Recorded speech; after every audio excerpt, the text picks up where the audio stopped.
just got it out of the car. This great big package, and some assembly is required, it says on it. However, I am a little concerned. There's a great big tear. Look at that baby. Will Market has put some tape on. Attempted to repair. I hope it hasn't damaged the cabinet at all. We're going to find out once I get the package open. All right, it's project day. I'm going to put together the Curio Cabinet, which is on the floor behind me. I've got it out of the car and positioned on the floor. It's time to get it out of the carton. Let's see what it looks like.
Alright, I've got everything out of the box and organized out here. That is the top. Those are the doors, top and bottom front doors. The back panel, it's basically a big piece of 1/4 inch ply. Two sides, left and right. There's some masking tape, I guess, to help prevent breakage, or if it doesn't break, keep it all together. That is the base. There are 3 shelves that go inside the cabinet. And a direction manual, hardware, and that's a tipping prevention device that allows you to attach it to the wall, prevent it from being pulled over. All right, what I've done is I've moved all the parts up into the bathroom because that's where the cabinet's eventually going to be.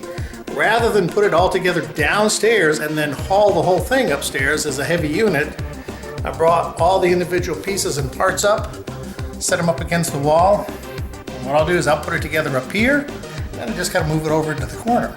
Step 1, take these screws and insert that centerpiece between the 2 side panels. So let's get that done.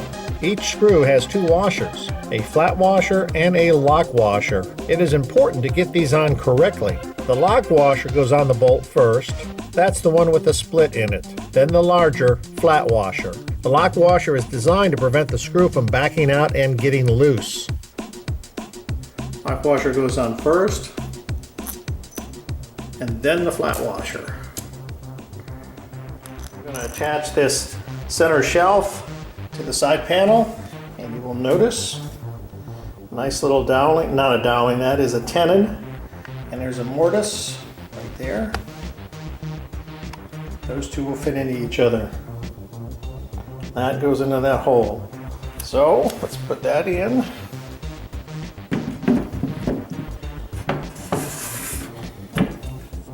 And then it's screwed together. When tightening the screws, it's very important not to over-tighten them, or you will pull the threaded inserts out of the piece. I snug them up enough to compress the lock washer, and then give them perhaps another 1/4 turn.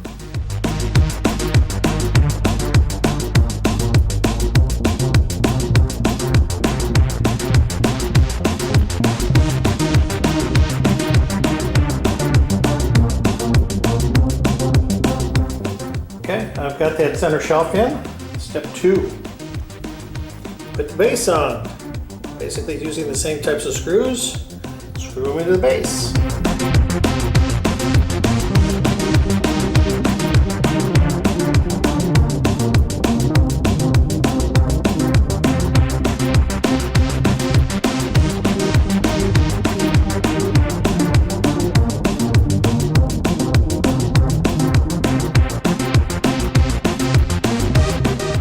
I used the triangular block provided with the kit to check to make sure the sides are square with the center shelf.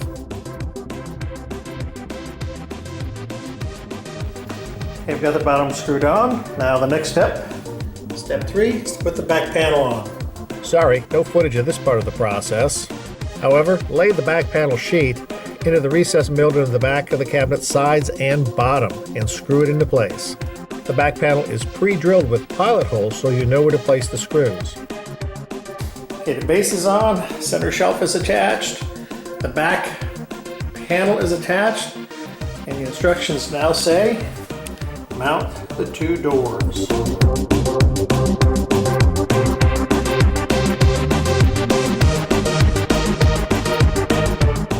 And now I can install the cabinet top using 4 more screws with lock and flat washers.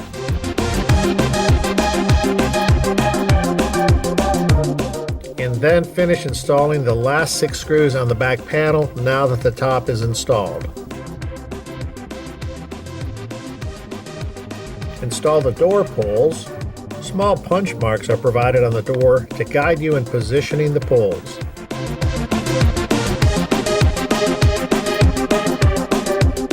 Now the shelves. Install these shelf support pins in holes that are pre-drilled in the sides of the cabinet.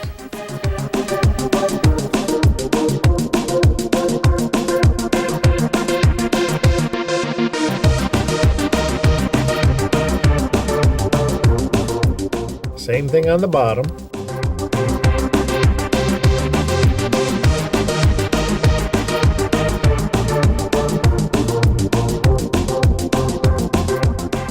Now all that is left is to remove the tape and clean the glass.